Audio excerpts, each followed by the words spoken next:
Aaron, thank you so much for joining me. You've had 12 exits. You've been a chief strategic officer. You've worked with some of the largest names in business like Google, Coca-Cola.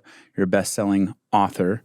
I'd like to dive into a little bit of the principles behind your success and talk about exponential theory and thinking bigger and the thesis behind that book. Thanks for having me, Austin. It's a pleasure to be here. And Base is doing big things. So look forward to building a friendship and partnership with you. Absolutely.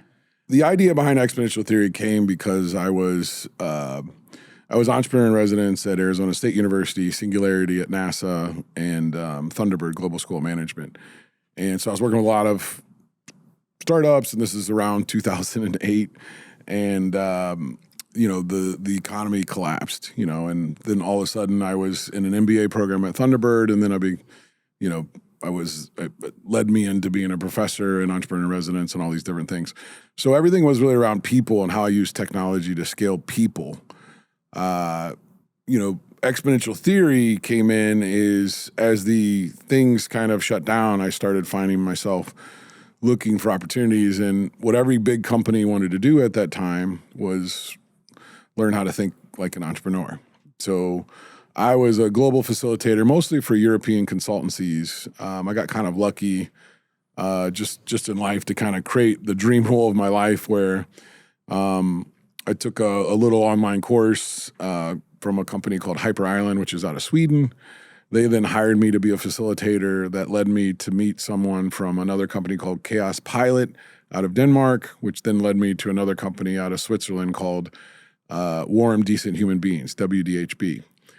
I ultimately have traveled to 103 countries, all 50 states, been in 500 different companies, and that largely taking like the board of directors of Coca-Cola or Daimler into Tel Aviv, Shanghai, Singapore, Copenhagen, just different places, and say, what are the most innovative companies here? And then I would facilitate a learning exchange between the two companies. So I was fortunate enough to meet people like Jeff Bezos, or have been in the room with him in Seattle, Elon Musk.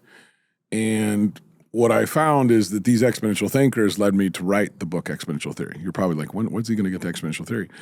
But I was around these people and I was like, in 2006, I wanted to write a book. So before this all happened, and I started taking notes, and I took 1,300 pages of notes. Wow. And I finally published my book in 2020.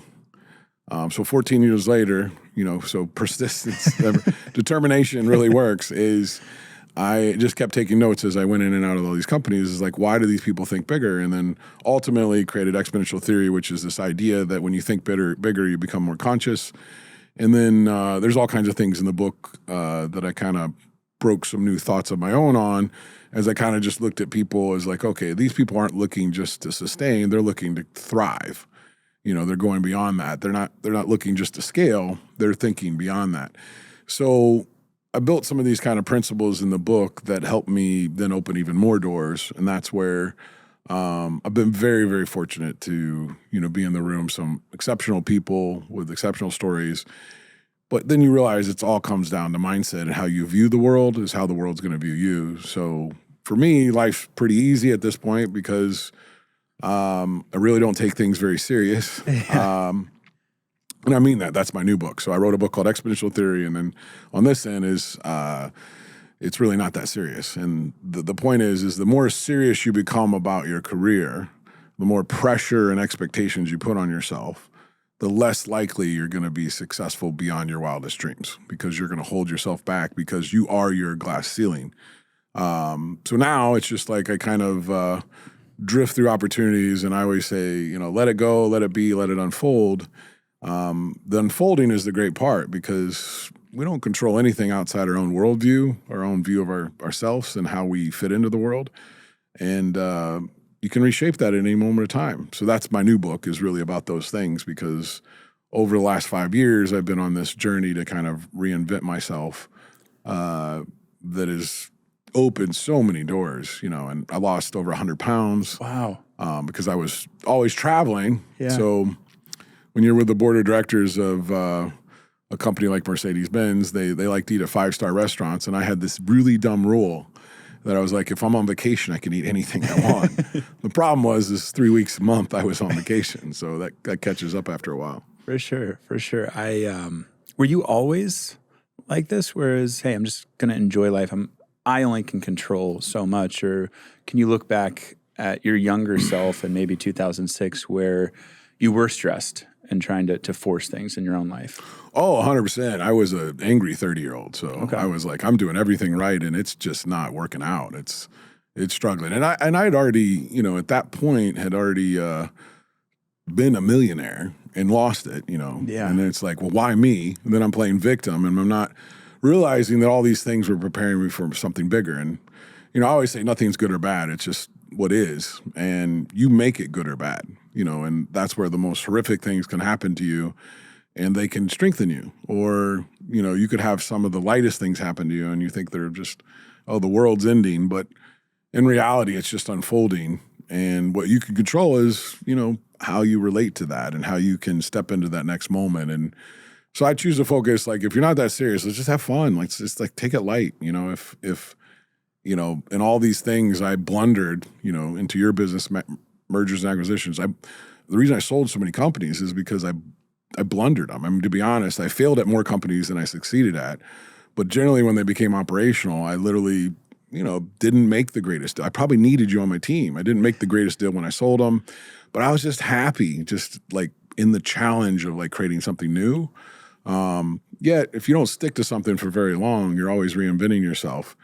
There comes a point where you have to like understand like, well, who are you and what do you want to do? And I think I've been on a long, long journey, and I'm not taking the way of the Colonel Sanders where he created Kentucky Fried Chicken in the 60s, but I'm enjoying life, because I know I'm exactly where I need to be. It doesn't necessarily mean that I'm happy. I'm not satisfied. So, I have some drive, but what I realize is that it's coming to me, and it's just a fun process.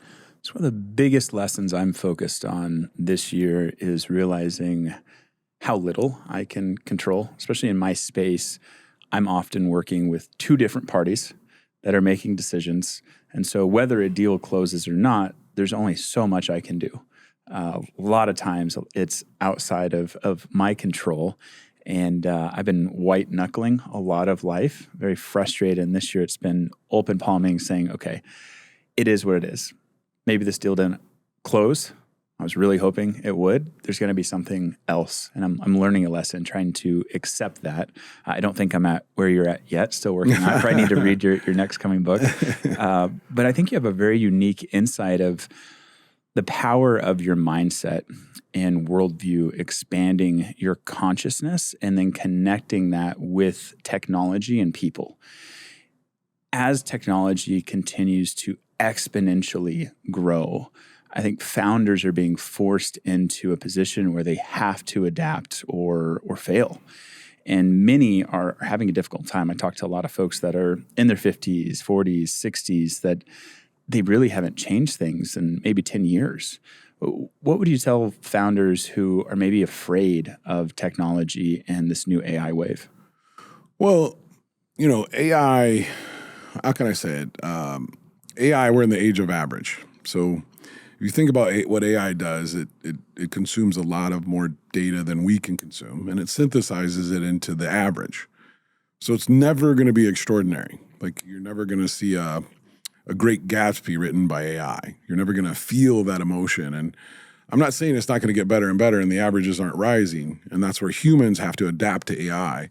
I think the only one that dies in AI are the people that say, I don't want to do AI. So those founders that are sitting on the sidelines, understand the world's working faster. There's, life's easier with AI. I now solve business problems with AI. I'll literally, right now, my ability in AI is I think far exceeds the average person. And, this year alone, I've created 10 companies using AI. Wow. This company I created at the beginning of the year, I exited an AI company last year in kind of a little bit of a lawsuit around some patents that I had that they wanted. And it's kind of ugly for a little bit, and we got through it or whatever, and I'm moving on to my next chapter. But during that time, I had brought two of my close friends, my girlfriend Christine and Forbes, into this company, and they let us all go right before Christmas. Wow. So now I'm responsible for a couple of their people, and the money's tied up, and I own some equity to this company and all this, and we got lawyers going back and forth, and but I exited that after 3 months of just like knowing that it was going to be better. And during that time, we launched a podcast called Extraordinary Stories, and have had over 100 guests on it already. So we see it as an opportunity to create a network of all the extraordinary people that we've had in our lives and bring them together. And then I built some AI software that kind of matches them up with each other and kind of creates a networking effect. And that's a pretty exciting project. It is just a way to kind of expand the network, which I think people in general aren't very good at like giving first. They're always wanting to take first. And our whole strategy is like to give, give, give. And with that, it's landed some really interesting projects. And, I'm building some software for law enforcement that's global, that affects police forces in Liberia and UAE and all 50 states. And, that's a project that came out of, networking in this model. So, building different things for people that they never knew, like you could do that kind of thing. Like, I love the fact that AI can surprise people about how much of the things that we don't like to do that it's going to take off their plate. So I'm just seeing a whole new world. I've, reinvented myself again. I've always been a programmer. I mean, I started my career at Accenture, learned to code, and, with that we're just in a place of regeneration now. And I think of it like that is a lot of people, if you think about flow state, this is kind of in my new book, is if you're in a struggle and you're like the world's against me or different things, is sometimes you just have to surrender. And I have a story to kind of tell this, and then flow state happens. Yeah. And then you have to recover, and that's the regeneration part. And then you're going to find new struggle because you're going to be at another level of your own success. And it may feel like the same problem, but you're seeing it through a new perspective. And the story I tell in my book about this, the new book, is really one where I was skydiving, and I had a near-death experience. Okay. I jumped out of a little plane from 5,000 feet.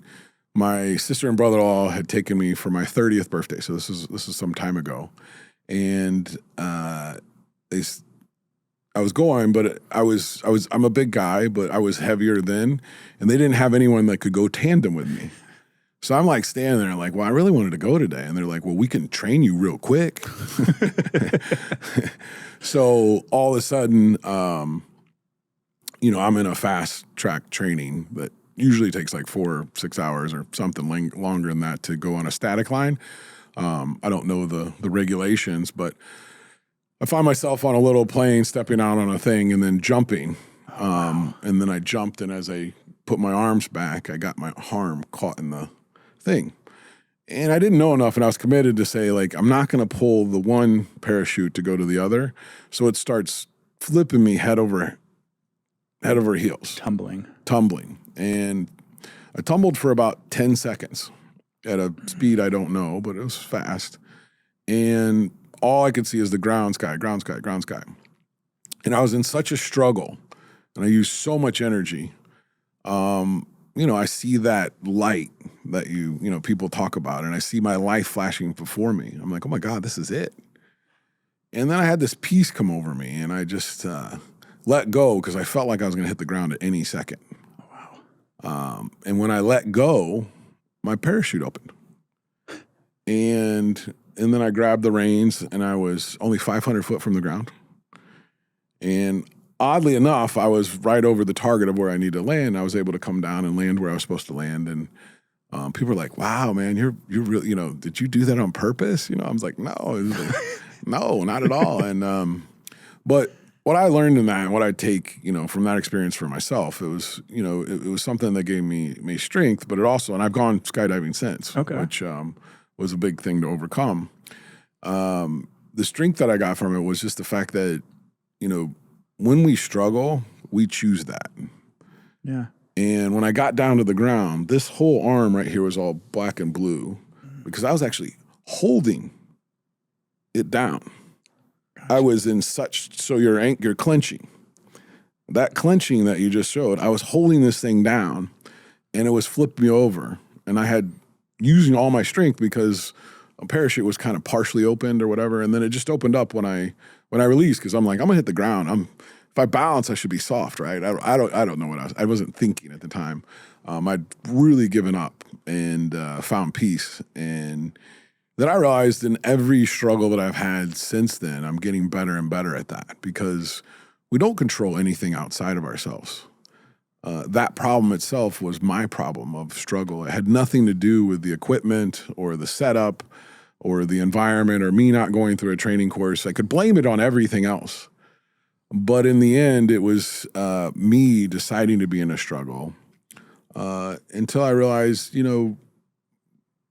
find peace. And I think when you find peace in business, one, you build long relationships with people. You always seek to give first. You just help people. And that's what I'm building about Extraordinary. This network is just, we want to help everyone live an extraordinary life, which means that they'll get on more podcasts, they'll speak more, they'll write books, they'll build companies with AI that they never thought that they could ever, build something so big. And so we're building this kind of group of people that continues to expand, and they all leverage each other in a network effect that, it'll be interesting to see what this experiment creates. But so far, it's created success for many of the people that have joined the podcast and the network. And that's led to me building 10 other companies with some of our members. And just the idea that now in life, I'm just creating, not consuming. Yeah. So I kind of, after COVID, I got to the end of Netflix and turned off the TV and just realized is like, hey, I don't want to live, by the scroll, and I don't want to live by the TV. I want to go create things. So every day I just go out and create businesses, and then honestly, I attract the people that I need into my life, which maybe you might be for some reason coming into my life for that. I'm here because of Brady, but loving that I'm here. Hey, real quick before we get back into it, we just opened up a few new slots for clients at Parkland Capital Partners. And if you're running a lower middle market business doing $700,000 to $7 million in EBITDA, and you're seriously starting to think about your exit or how to scale to the next level, tap the link in the show notes. Let's talk. Back to the show. And it's been incredible. I've known Brady probably since 2021 through someone who I think you've actually had on, Michael Mahoney. Yeah. Michael, a very close friend of mine. And it's been incredible to see their network expand. And now working with Brady, connecting with amazing people like you, I'm seeing that Michael network was the first one to wish me a happy birthday this morning. So, really? Yeah. Nice. And by the way, happy birthday. Thank you. Oh, yeah, it's my birthday. So he's on the East Coast now, Yeah. stuck there for a little bit. But, so he's up a little earlier and just firing text off, not thinking that I was sleeping. So I wake up and I'm like, oh, thanks, Michael. You woke me up. He actually, I think, may have told me about one of my favorite books to give away, which is called The Go-Giver. I don't know if you've heard of it. I have, The thesis is exactly what you say. Talks about giving that value first. Anyone that you meet, how can I help you? And that there's a ripple effect where you have an outsized impact on these people. And you may not realize it, but you plug them into that network, and then that other person they met, for example, Michael to Brady, has a massive impact on your life. So I love to give that book away. When I was reviewing, you also have a website. It's called hackerlabs.ai. Yeah. And some really great, I think, fundamental up to intermediate and advanced AI education. And I think some of these founders who are hearing AI, they may know what ChatGPT is, but they don't know what an LLM is. They don't know how to prompt or how to leverage it. And I could even say that for myself. I have some uses of AI in my workflow that save me so much time, but I know there's a lot more that I could be leveraging. Where did that idea come from? So in developing AI, I was like, how can I learn this in the best way? So I integrated every LLM into that. So you can go in between different LLMs. And what I found is, Claude's good for things, GPT, Gemini, Grok, so all of those are integrated into one chat field. So if you could go from Grok to, you can go in between all these and you can learn these things. And what I said even further is my last company, the original goal was literally this idea of AI adoption. Is like, how do you have companies AI adopt, and how do you have individuals or entrepreneurs? And so I developed around this idea of a hackathon, and that's where Hacker Labs has kind of come from. Is we have a purse there that anyone, and what I do think that in my heart, I think it's going to be somebody that came from not AI that's going to work through and win this purse of money. And this purse of money grows every time a member grows. And every year we're going to give that away, and we'll have monthly awards and different things. But the idea is, how do you incentivize people to learn and grow? And then I'm also going to kind of certify people's ability to understand AI. And me building that took my AI skills to the next level, because here I am integrating all these different APIs and pulling things together and thinking logically, okay, how do I create a playbook? And it started out this concept called conceptually.com, which is my accelerator that we give a couple $100,000 away, and you can either buy your way in for $25,000 or you can give 10% equity. Nice. And we have cohorts every quarter. And so we get generally younger people that are getting into that and generally giving equity away. And then I'm mentoring them to accelerate theirs. But what I found is like, okay, let me give them fast track. So everybody can go to conceptually.com and they can validate their idea. They can then create with vibe coding, they can it'll actually create a prompt for Lovable that they can stick into Lovable, and they can build their site, and then it'll give a prompt for GPT to then help develop their business plan, and then it'll get them their go-to-market strategy.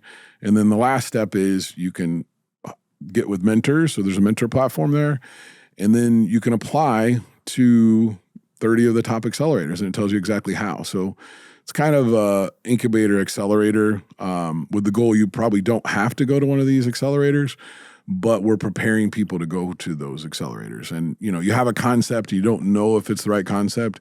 So I just built that, and that was kind of the first thing. And then out of that, what I realized is like I just created a playbook for an accelerator incubator that's all built in AI.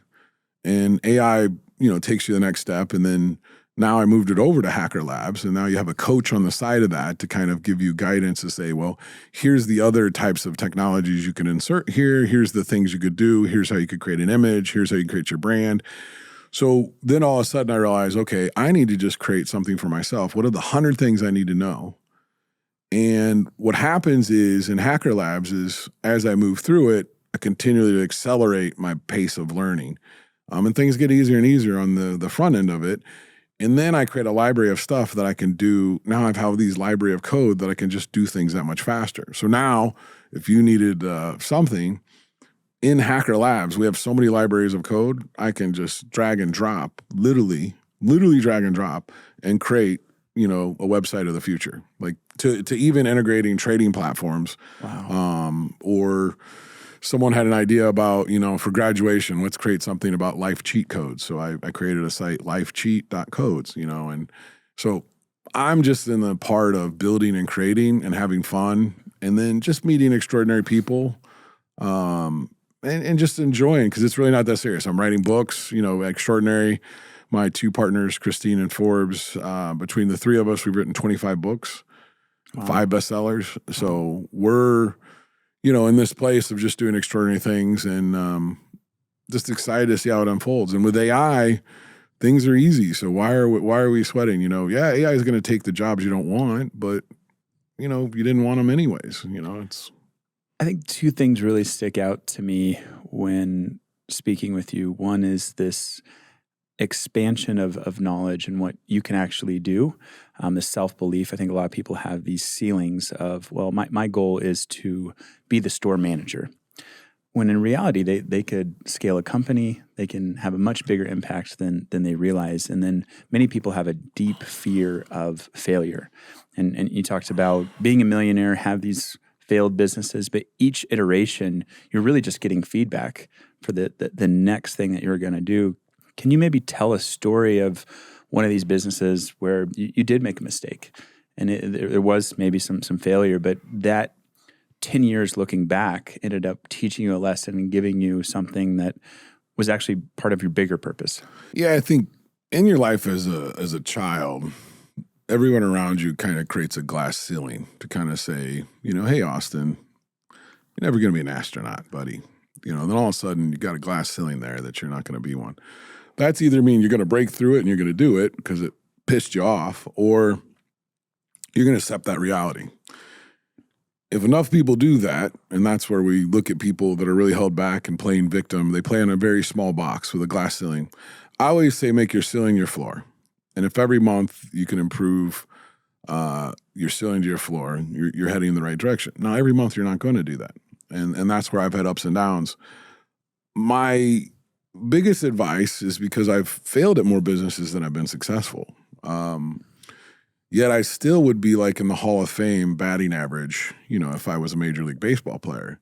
It doesn't mean, and everybody that has success early, they generally don't learn much from success. Yeah. I mean, I think a lot of people, and you're dealing with mergers and acquisitions, they feel empty after they sell, and it's probably something you've experienced if you sell a company. I'm in that regenerative state to go to the next one. And I'm also quick to pull the plug. And that's why I have failed at so many companies, is because I get bored or not energized, or I realize the market's not what it is. But I put myself in a state of failure, meaning that every success story was only built off of failure. And that's what people forget. Yeah. Is you didn't go out and close every one of your deals. In fact, at the beginning, you probably got denied 90% of the time. And that failure, if you learn from it, you grow. And so my advice now is, and I can talk about several different companies specifically, but is like on Fridays is just talk about your fuck ups as a team, if you have a startup, because the more mistakes you make, the faster you learn. And even if they're costly, and that's where I've advised big companies and, a lot of times, CEOs of a bigger company or even a small company, my advice as a coach is, make 3 to 5 decisions a year. And generally when I ask people when I'm doing I did 3 speeches last week, and I'd ask people like, how many decisions you make a day? And not one of them was under 5. Like, one guy was like 100. I'm like, okay, you're suffocating your organization. And the biggest failure is not to empower the people around you and just let them make mistakes. Because if you think you know where you're going, you're missing all the peripheral opportunities that are in life. Because things are exciting and fun out here. Now, if you have a plan and it's right here, and if it ever gets off plan and you're bare knuckling it, you're suffocating your company. And if you're making all the decisions for all your employees, you're killing their creativity and empowerment and innovation. And the reality is that you don't have the best way to do it. And my colleague Forbes and I, we're writing. He's really taking a lead on it, but I have a chapter in my book called "I Don't Know Shit." I don't know if this is a cussing podcast or not, but in it, the idea is when you realize you know what you know, you probably know what you don't know, but you don't know what you don't know. Now, let me ask you a question. How much of the world's knowledge do you know? Is it 50%? Not even close. Is it 1%? Probably less than that. Right. So it's a humbling fact that we walk around thinking that we know everything when we realize is that life's unfolding and everything is presented as a signal for us to learn and grow. So if something irritates us, that's for something us to learn and grow. So we might want to say, why does that irritate us? And you want to change your friendships with people is if they irritate you, instead of saying you're irritating me, say, I need to know why it's irritating me. Because it's about the inner world. But we always want to project. We're a projector, and just the world reflects back to us. So a lot of times if someone's mad at me, what I realize, it's not me. It's an experience that I reminded them of. Inside. We're going through life, and that's where if you make less decisions and this idea that we don't really know that much is that as CEO, your biggest question is if someone comes to you is like, I don't know, what would you do? And if you do that for about a month, you just change the culture of the company. And likely in a startup, you exponentially created your success. And that's what I saw from these exponential leaders in exponential theory was they had ideas and they pushed people to think outside their limits, but they let them solve those problems. They understood that if they solved every little problem for everyone, one, they wouldn't have any time. Take Elon Musk, for an example. He's running 7 different companies that all are, $1 billion to hundreds of billions of dollars. And you realize that he attracted the best talented people around the world. That's why SpaceX was able to create reusable rockets and kind of create this mission. He's also he's not taking it that serious. And people don't understand that. Like, they're like, you're not taking it serious. And he's just having fun because, to be honest, he may be on the autism scale or whatever, but he realizes as a little boy, he's like, I just want to play. And so now you got to think about it. And I don't think people think about this a lot is he's like, in 2040, I'm going to go to Mars and create a civilization. Well, that was a goal that a kid had with a little red wagon that he was walking out the door, and said, I'm going to go to Mars and build a civilization, right? And we dreamed about those things. That little kid just never stopped dreaming. So then he said, well, if I'm going to be on Mars, I need a solar company. So Solar City. PayPal was able to fund it. Yep. And then I'm going to create an electric car company because I can't take gas cars up there. Gas doesn't fire on that. And then you start looking at, okay, if we're going to terraform or if we're going to have to bore because we can't live on the land, so we have to go underneath.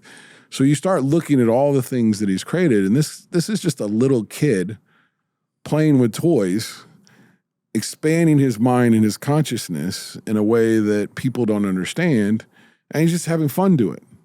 And that's kind of what I learned in exponential theory, because that book right there was a very serious book. Yeah. And now I'm writing a book, it's really not that serious, because I realized from after getting it done, that book was to prove to myself that I belonged. And all the other failures that I had were likely because I felt like I didn't belong. Mm-hmm. And when I started having success, I generally sold the company and I sold myself that I was just getting bored, yet I was sabotaging my success, not knowing it. That's why sometimes I did sell companies. And out of the 12, some of them I didn't sell for much. So it sounds good, but then some I sold for 8 figures, and I had a good percentage of it because we didn't raise all that much money. But then I rolled it into something and lost it all. Yeah. So that humbling experience is just to understand is like, money is a game, but it doesn't define you. What defines you is just who you are when no one's looking. And it's like, I've just been learning who I am, and I don't know if I'll ever know, but I know my purpose now is just to have fun and play games. So now I'm building 10 companies in a quarter, and I'm enabling other people to be successful, and then I'm coaching them because I've had failure, not because I've had success. And I'm literally sharing, well, this is why I've failed at this, and and then they're like, oh, okay, I get it. And that's where you start to see these young minds take that much more seriously. Because we could sit around and have a podcast and talk about all the great things we've done. Nobody gives a shit. No. At the end of the day, it's like we want to hear, the times that I couldn't pay payroll or the times that I stayed, up till midnight making calls with our top sales rep just so they could hit their goal and I could give them their bonus. Those are the things that are fun, is when you're rewarding by building people up around you. And that's what I look at life is just, I look around and I have a life full of love, peace and gratitude, largely just because they give first. And, money comes with all that. I don't ever have a problem with money. There's always going to be someone that has more money than me. There's always going to be a lot of people that have less. I'm not comparing myself to anyone. I've downgraded my wardrobe. In my reinvention of myself, I sold my house that's worth $2.7 million, and I lived out a duffel bag last summer. Wow. Traveling the East Coast with my girlfriend and our kids, and you just realize is this, don't take it too serious, because at the end of it all, if you're not having fun, and having fun is always happening in the present moment. And part of my new book, kind of share a little tidbit on it, is it's idea of this zero principle. So this is one of the new things I'm thinking about is Elon Musk, I believe, is in the zero principle at this point, but he also often talks about the first principle. So hopefully he hears this. And the first principle is from Aristotle, that you get down to the root cause of something. And like Tesla was, I just got to build a better battery, and then I can put it in a car and people will buy it because it's going to go faster and all these different things. He did that. I wrote a lot about that in my book or whatever. But the zero principle is the fact that right now the world's reinventing. And if we attempt to do things the same way we did, we can marginally improve things, which is what innovation has been. It's been incremental. But we're in an exponential place with AI that we have to think anew, meaning we have to do things completely different than we've ever done them before. And that's exciting to me because then you get to play creator. And with AI, you can do these extremely different things that we were never able to do with the data. We can analyze millions of pieces of data, and then it literally spits out something, right? Whether it's good or bad or what it is up to you to make it. But the future of success to me is enabling people around you, helping people understand that mistakes are good, and that make meaning of everything. To acquiring meaning is make meaning of everything that comes through you. And you're not a victim. Like everyone, and I always when says like, oh, I've had so much trauma. And I used to run this thing called the Change Agents Academy. It was one of the businesses that I had. We had 10,000 people go through that thing. And a lot of people on scholarships and different things, but only about 30% of the people finished it. These are people that paid money to want to change. 30% finished it. And I'm going to say about 10% actually dramatically changed. Those 10% that all that matters to me. And that's what extraordinary is. It's really that 10% of people that I see in my network to do that. The point is like people are resisting and fighting reality when you realize is that everything is information just to help you get to where you need to go if you choose it to be. They're also attached to the past, saying the past defined me. There's nothing in my past that is that I couldn't tell in a negative way or a positive way. It's really the stories you tell about it. So tell a damn good story about your past to yourself. And then just understand that energy is going to go out there. And if you stop fighting reality, if you realize is that everything is just information for you to like feel, and it's okay to be sad and these different things. It's just like, don't get stuck with it. Don't attach to it. Then you stop resisting. And then you have zero limits. It's like, who put the ceiling there in the first place? You didn't put the ceiling. Your parents did. They were doing the best they could. And some of us are more fortunate than others with what parents they had and what ceilings, but they had their own limitations. Well, the reality is all glass ceilings are made to be broken. And I always say, if you can make your ceiling your floors, you're going to see a new place. And that's where the zero principle comes in. And that's where I say zero attachments, zero resistance, zero limitations. And that creates something what I call as magnetic zero, which is we're all electromagnetic energy. We're all energy and frequencies, and we're always emitting it. And you feel it when someone comes in the room. Do I mean good for you, or am I sucking energy out of you? And when you meet people that are expanding that energy, you want to be around them. And they're extraordinary people. And that's what I saw with a lot of these exponential thinkers. And that's where you realize it's really not that serious, because the world's going to unfold how it is, and you control nothing outside of yourself. You just control how you react to it, or, and we're all on spectrums, and, there's always someone, like I said, there's going to be richer or poorer. There's always someone who's more religious or less, or, all these different scales that we want to judge people. But it doesn't matter, because every day you're different. You never step in a river in the same spot. It's always moving and flowing, and most people are fighting it instead of just letting it flow and letting you pop out. Or if you're surfing, don't fight against it. I don't know if you ever surfed. I've never surfed. Okay. Well, if you surf, if you're struggling and you're down underneath and you're wanting to get out of the water, it's because you're paddling the wrong way and you're just fighting it. If you let go, it'll just pop you right out. And that's life. So clenching, as you said, is hit a chord, because when I was 30, about your age, I was clenching on, because I was like, okay, I got to make these things happen. But what you realize is they're going to happen the way they're going to happen, whatever you do or not. So you might as well just enjoy the ride and Might as well let go and enjoy, right? let go, let it go, let it be, let it unfold. I can think for myself and many founders I talk to, they'll have this vision of when I get to the destination, when I have the 8-figure exit or the 9-figure exit, I'll be happy when I do the thing. And then they get there and there's this existential emptiness of, I thought this was going to fix it. And they were so focused on the external and this numbers game. It wasn't this internal and this principle of zero that I'm slowly, far behind you, starting to realize that it's not about the numbers. It's about the relationships. And I've had the ability to bring on many close friends of mine to come work with me. People I've known since 4th grade and college. I played high school basketball against close friends that I'm having so much fun working with and building something. But I'm still in the process of learning to let go, and that I can't control everything. And when I think about founders who are building a business and are in charge of people and are thinking about an exit, I hear a lot of those motivations may not align with what's going to really make them happy long term. And then the fundamentals of working towards that exit, what's the core mission behind it?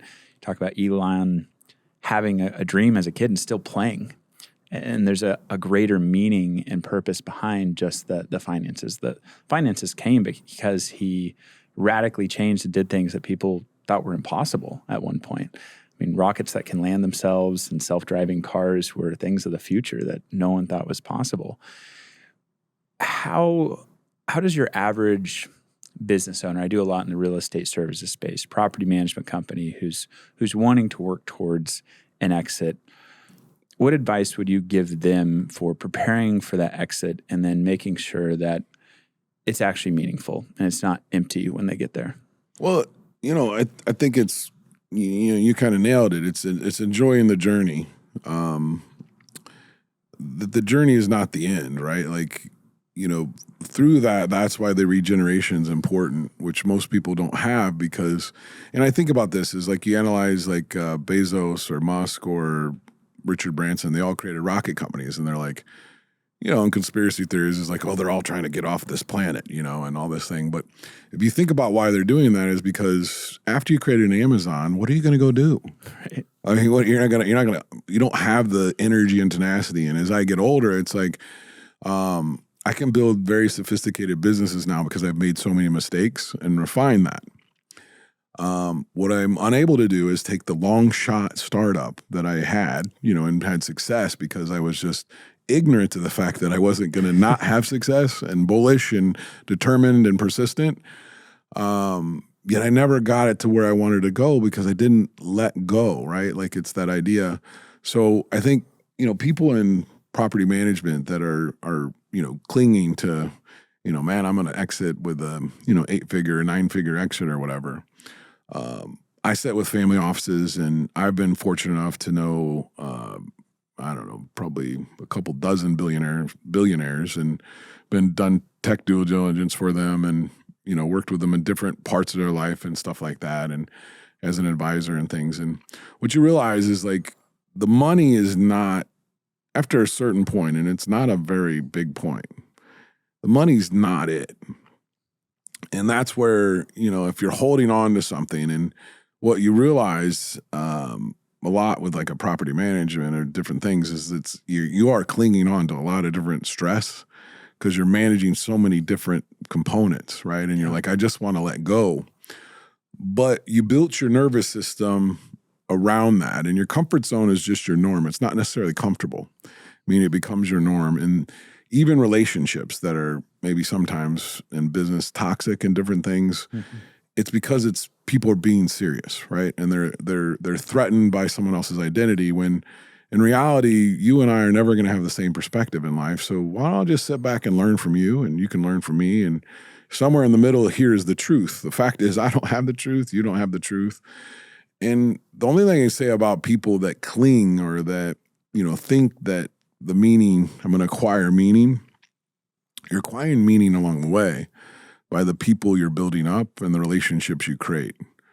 So if someday there is no, if someday is one day, if you're not ever there, you'll never be there, meaning there is no perfect day. I've had really big exits. I've had the celebrations.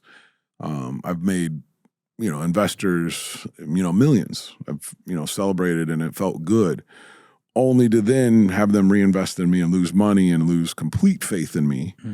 And then there's a group of investors that were like, no, I'll bet on you every time. And those are the ones that were most successful because they were betting on the human being, not the idea. And timing is complicated. And that goes to deals and all that, as you talked about earlier, is clinging to the timing. Like, you have to deal with spouses. You have to deal with all kinds of different moving parts of relationships to make a M&A work. And I've been in enough different situations of M&A to understand that when it's going to work, it's going to be relatively easy in the sense that it's just going to happen as long as you don't put pressure on it. And every time pressure is put on something, everybody feels it. And it goes to this idea, Hawkins created this scale of consciousness. And if you're very low in consciousness, if you're down in disgust or anger, which are very low vibrational things. My last AI startup was around vibration and frequency. I invented some patents around it.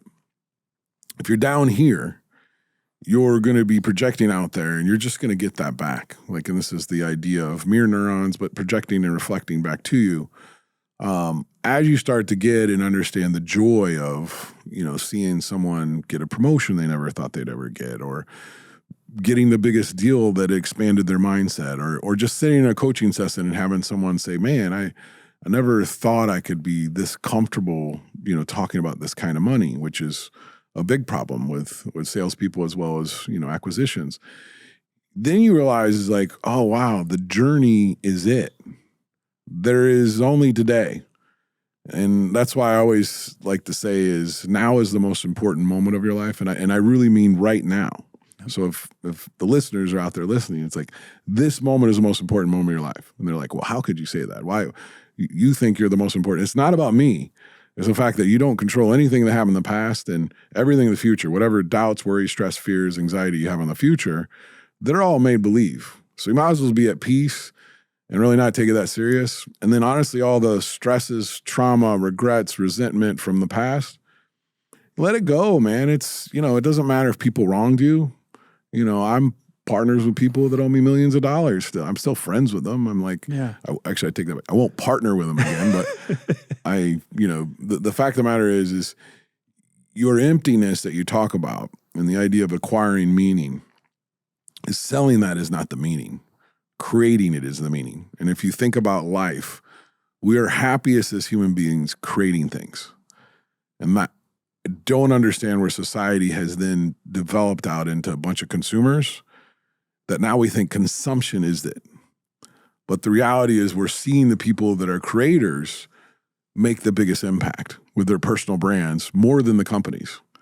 And that's where individuality of your differentiated point of view on the world is much, much more important than you being the best at, and I just met with some guys today that own Nice Pest Company, and they have a group called Nice as Fuck, which I think is hilarious. But you see these guys are enjoying creating a pest company, and they're going to be successful because they're not taking it serious, and they're attracting clients, which 85% of people are women, and they're like, well, I want a nice person to come to our, and that was what he did and it's brilliant what this guy did that started this company. He went and looked at all the reviews of pest companies, and the word nice was the most words. So he's like, I'm going to name it this. So there's a little hack for founders out there to find their business. Hope he doesn't care that I shared that. But I share it because I believe these guys are going to create a huge company because they're very open to making mistakes. They're meeting with anyone that can help them think about bigger. Obviously, I wrote a book about thinking big. So people reach out to me and say, hey, help me think bigger. And they have the right idea. And they're just expanding their mindset continually. And that's fun. Like growth and learning is fun. Outside your comfort zone is fun. if you do the same thing every day, it's not fun. It's ordinary. Yep. And I think the biggest thing for founders, the biggest problem where it feels empty is you get to a place where you enjoy your comfort zone or you enjoy your routine. But if your routine's always expanding, then you're not going to lose that meaning if you were to sell that company, because you're going to find something new right away. But if that's all you ever had because you had a routine and you were clinging onto it, it's going to be meaningless when you sell it, because you're going to be like, I don't have anything to do. And now they take up golf, and then that becomes a 4-letter word. And then all of a sudden, they're living a life that everyone else sold them on to be successful. Oh, I got to buy the country club membership and the 4 houses. And this is my story. I mean, I did all these things to realize that I need to unravel those things to a duffel bag to understand is like, when you want nothing, you have everything. Yeah. And there's a story by Joseph Keller that just reminded me of. Kurt Vonnegut was at a party with a hedge fund manager, and Joseph Heller was there, and he wrote the book Catch-22. And Catch-22 is an iconic masterpiece that is like one of those top 100 books. And Vonnegut says, "Hey, Joseph, how does it feel to be at this hedge fund manager's house to know that he made more money today than you've made in your whole life off that book?" And he's like, I got something that he doesn't have. He's like, "What is that?" Enough. Enough. And that's a tricky word because a lot of people don't feel they're enough. But the fact is when you know you're enough, and that's where you really, like what he's really saying is, I know I'm enough. I'm not wanting or seeking things. And when you seek things, you don't have them. So when you seek money and that's the goal, you don't have money. You're in constant stress of not having money. And if you want to be truly abundant, you let money come to you. And that's where you have enough. I think back to the moments where I have felt like I had enough and I was the most present that I've ever been. And more often than not, a lot of those were when I was traveling, when I was in other countries. I haven't been to 100 plus countries. I've been to 33, but I've been on some amazing trips. You'll be, there's much more than I was at your age. So. Yeah, but like 7 months out of last year, I lived out of a suitcase, just traveling in Mexico, Miami, and visiting Colorado and seeing family. And you truly realize you don't need a lot. And it's much more about the relationships that you have. And I think especially in the United States, we don't travel enough. It's not part of our culture. What do you think most Americans need to learn about travel and seeing other countries? I mean, it's stepping outside your comfort zone, right? Like when I was 21, I went on this program called Semester at Sea. Nice. If you know it, it's 525 people that I left Fort Wayne, Indiana. I had never been out of the country at that time. I was actually 20 because I turned 21 on the boat. And I went to the Bahamas, Venezuela, Brazil, South Africa, Kenya, Tanzania, India, Sri Lanka, Singapore, Taiwan, China, Japan, and back to Seattle. How long of a trip? For 4.5 months. So really a semester of school. Yeah. And in that experience, all I was going to say, the world's a lot smaller than you think. And then it's very expansionary to understand that all human beings really have the same essence. They just want to be loved and have family. And the majority of the world doesn't have much. And we're very impatient in the United States. Realize, it comes back to your traveling and it's why I probably came back. I went full circle of like, I got to acquire. I got to do all these things society's telling me to do. And I look at people my age and they're, they don't generally have great relationships with their kids because they grew up. And it's really not that serious. It's about this idea that who told you to grow up? In reality, life's fun. So my daughter, who's, turning 18 this week, going to go to U of A, and just this unbelievable kid is really adopted this, I don't really care what people think of me. And what she's learned from that, and she was on my podcast actually, and just did such a great job, is that when you don't care, then everyone else is so in love with that. It becomes this thing of when we care about what people think of us, then we actually put off this energy that's lower on the consciousness scale. And the reality is we're magnetized, and this idea of magnetic zero is when you have, it's to say when you want nothing, you have everything, and you really do, because then you're focused on relationships and experiences, and that's all we have. In that moment that I was spiraling out of control, the only thing I thought about is people.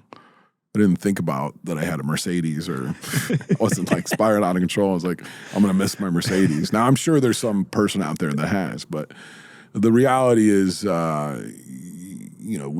are not our emotions, not our thoughts, not our stories, not our identities. We're not our labels. So, we are just our observer of self. And if we're aware of our awareness of being aware, then you realize that you're the writer of your story. You're not even the director or the actor. You're writing it. So why not write a beautiful story? And that's, where I realize, I want to romanticize the fact that just like you, I got to a duffel bag from literally like a 6,000 square foot house and 4 cars, country club membership, and all these things. And in that time, I created better relationships with everyone in my life, including my ex-wife, my kids, my girlfriend, my friends. It's like everything got exponential because no longer was I worried about things, because I took all the stresses away of like clinging on to things, because a lot of things people think that identity defines them. But my identity is fluid. The reality isn't this. I'm one thing. I'm a soccer coach of a 9-year-old soccer team. I'm a whole different leader there. I'm in the boardroom at some major corporations, and you realize I'm a very different person there. Your identity shift with fluidity of where you're at or what role you're playing, and then you can just play with it. Like you are the writer and the actor, so like just have fun with it. Coming back to the idea, we all have vibrations and frequencies, and expanding your consciousness and surrendering. Do you have any spiritual beliefs or thoughts of a higher power, something that created all of this?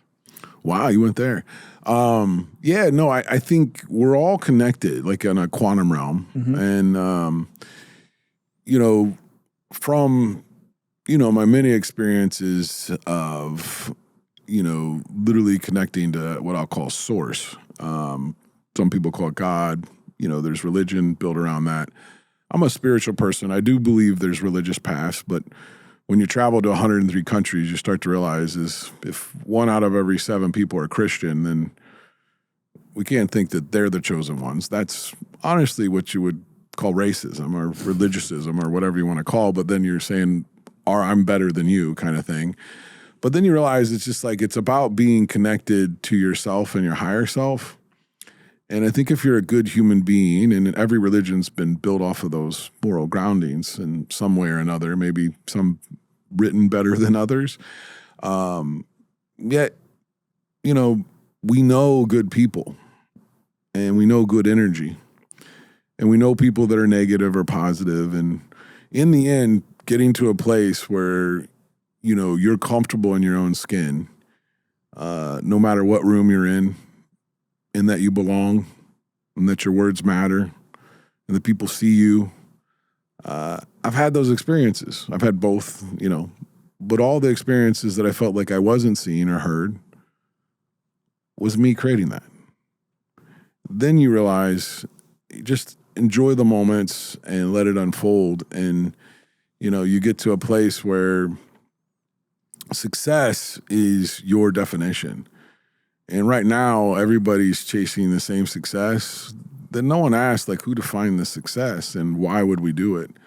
And we're starting to see, because of the internet, you're starting to see different lifestyles of nomads and different things, and people, having these experiences, you doing what you did, and more people doing that instead of, in real estate, buying the big house and marrying the things and buying the cars and, put 10% of your income on a car and in 4 years pay it off and all these different things. It's like, yeah, you're a follower. You're, as much as that, it's funny, the people that wear the shirts, I hope you don't wear these, and I'm sure some of your listeners do, but they wear lions over sheep shirts, whatever. Yeah.